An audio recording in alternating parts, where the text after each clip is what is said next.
Alright, so you keep hearing me talk about gender in French. And there is not a single noun, which is a person, place, or thing, that does not have gender. And you're asking me, okay, how can a thing have gender? What am I going to do? Pick this up and be like, oh, that's a boy. No, it doesn't work like that.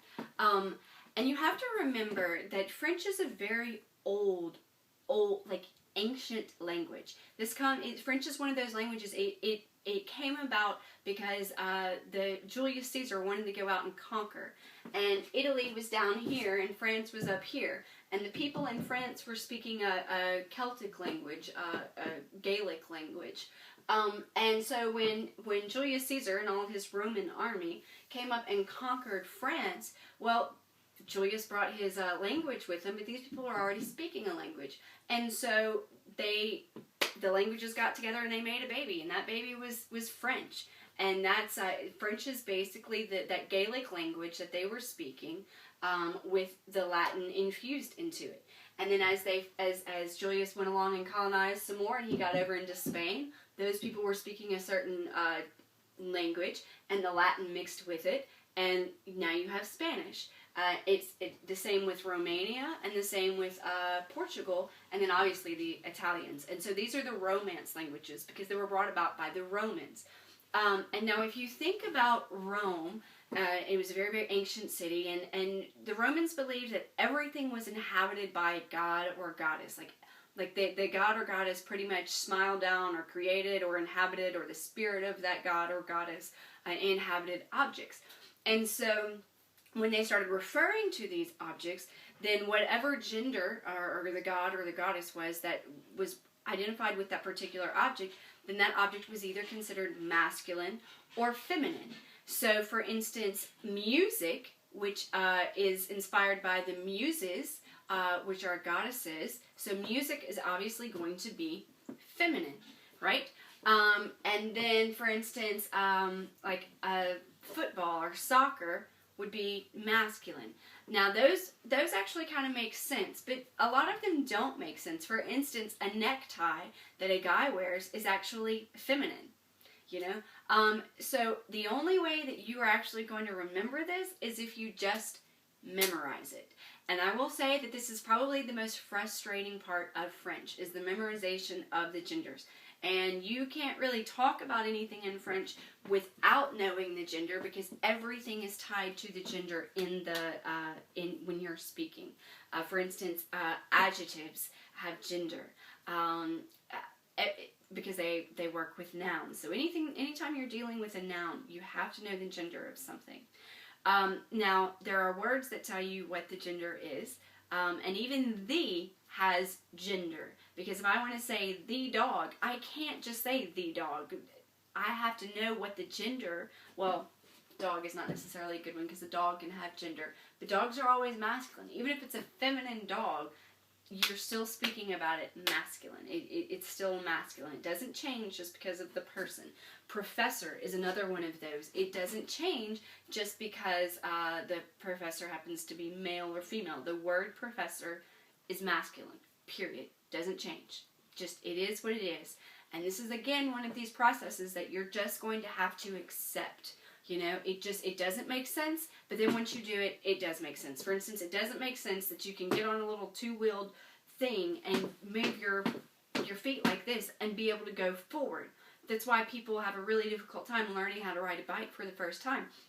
But once they get the process, okay, this doesn't make sense, but I'm going, so I'm just going to keep doing it. It's the same thing with French. This doesn't make sense to our English brains, but you have to do it in order to be able to go further with the English language. You just have to accept it. So, the masculine and feminine forms of the. And you actually have seen these, you just didn't know that that's what you were seeing. So, the masculine form of the is le. And this is where that little schwa comes into play, because this is not le, it is le. It's very slight, okay? And then la. That makes sense. La sounds kind of feminine, alright? So you have le and la. So le is used to talk about something that is masculine when you want to say the. And then la is used to talk about something that is feminine when you're trying to say the. So if I wanted to say the soccer, I would say le foot, because foot happens to be masculine. If I wanted to say the music, for instance, I like music. Now in English, I can say I like music. In French, you can't. You have to say I like the music. You cannot use a noun in French, unless you're talking about occupations, without an article. And the articles are a, an, the, and some. Okay? You cannot talk about a word in French without the article. I can't say I like nature. I have to say I like the nature. So j'aime la nature. So what do you think nature is? I said la, so nature is feminine. Okay? So how do I say I like music? Can't. I have to say I like the music. Now how do I say I like the music? J'aime la musique. So the fact that you heard la, and I told you earlier, you know that music is feminine. La musique. But what about if I have plural, like dogs? I like dogs, but I can't say I like dogs. I have to say I like the dogs. Okay? Well, this one's pretty easy. You don't have to figure out a whole lot. It's just one little word. It's actually just the addition of one little letter. So the plural way to say the is le. And you don't pronounce the S, but ES is going to give you an E sound, unless it's on the end of a verb. So, le. Okay? So, j'aime les chiens. I like the dogs. J'aime les chiens. Now, alright, got it? Le, la, le. So there are 3 words for the, and it all depends on the gender of the noun that you are talking about. It is not the person talking. It doesn't matter that I'm a girl and I like soccer, okay? Soccer is masculine, so it's le, period. Doesn't matter who's speaking. This matches the noun, not the speaker, okay? So, this looks like a really, really strange word. It is a really strange word. And all of these vowels together simply make wa-zo. Wa-zo. Wa-zo.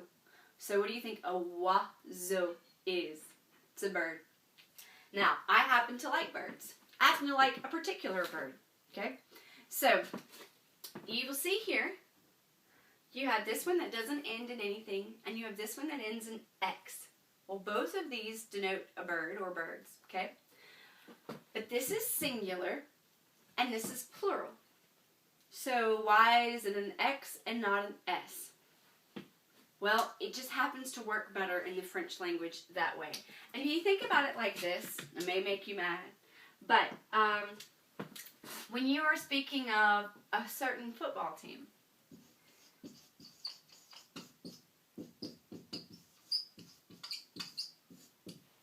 go Tigers. Now you've seen this. This makes sense to you, and you know this is pronounced O, just like right here. Go, all right? And you think of this as tigers being plural, so go is plural. Now this is not grammatically correct. This is just a way for you to help to remember this. All right? So because tigers is plural, go is, in this case, this is plural, and this is going to help you remember this. The fact E-A-U, if it ends in U, I'm not going to add an S to make something plural. I'm going to add an X. Just one of those weird things, you got to learn to live with it. So, this is birds. This is bird. Okay?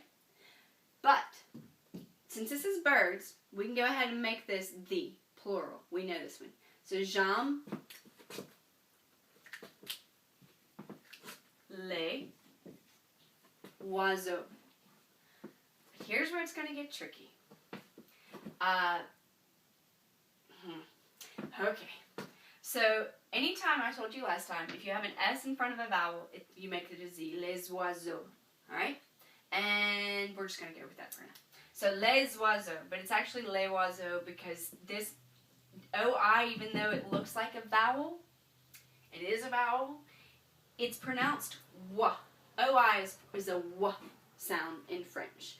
And because this is not a vowel sound, even though it is spelled with a vowel, it is not a vowel sound. So I would not say les oiseaux. I would say les oiseaux. Just like I would les chiens. Because even though it's spelled with a vowel, it is not pronounced with a vowel. So you're not going to do that liaison on this particular one. Alright? But let's go back to this singular bird that I'm talking about. Alright? You will notice that this begins with a vowel. And do you remember when we were talking about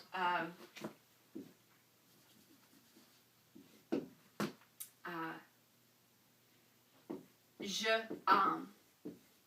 And I said that didn't really sound French. It sounded kind of weird because you stopped it in the middle. Alright? And so what did we do? We took off that little vowel. We made an apostrophe. So now we could have jam. Okay? Well, the French tend to do this, dropping that little vowel and making an apostrophe there to squish it all together and make it sound pretty. They do that a lot. The French like pretty. So, so the way that you're going to do this when you're dealing with the word the is look and large to those short little words that have vowels that are used so often they just get squished together a lot. So, if your noun is singular,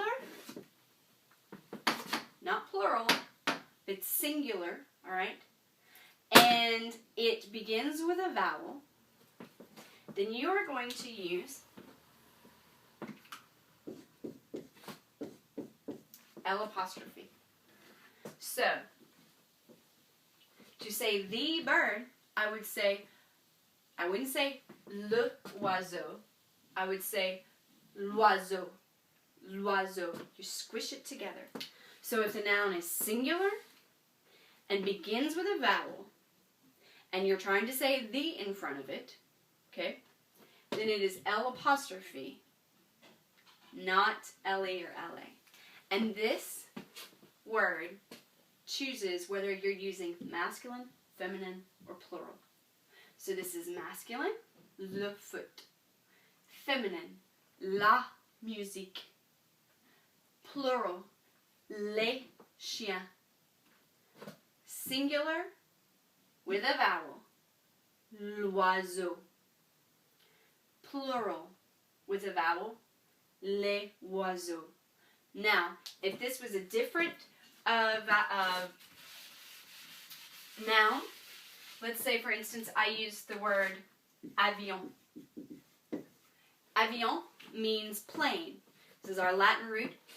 Avi, aviation, aviary, aviator. These are people that deal with flight. All right? So avion in French is a plane. So if I wanted to say the plane, right? One plane, how do I do it? Is it masculine or feminine? Doesn't really matter. You don't have to worry about it. You want to know why? Because it's singular and it begins with a vowel. So what do we do if it's singular and begins with a vowel? To say the,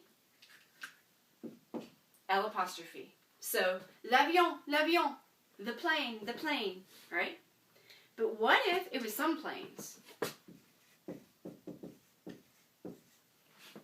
Since that doesn't end in a U, I can add an S to make it plural, right? So this is pronounced avion. Don't pronounce the S at the end of it, okay? But it's still written there. So how am I going to say the planes? Well, in English, you hear the S on the end of planes, the planes. In French, you're going to hear the S on the end of the, because this starts with a vowel. Otherwise, you wouldn't hear it. So this is going to be les avions. Okay? So, l'avion, singular. Les avions, plural. And why did I actually pronounce this as a Z right here? Because of that liaison that we talked about. And this actually is spelled and is pronounced with a vowel. So les avions. All right? Think you can handle it?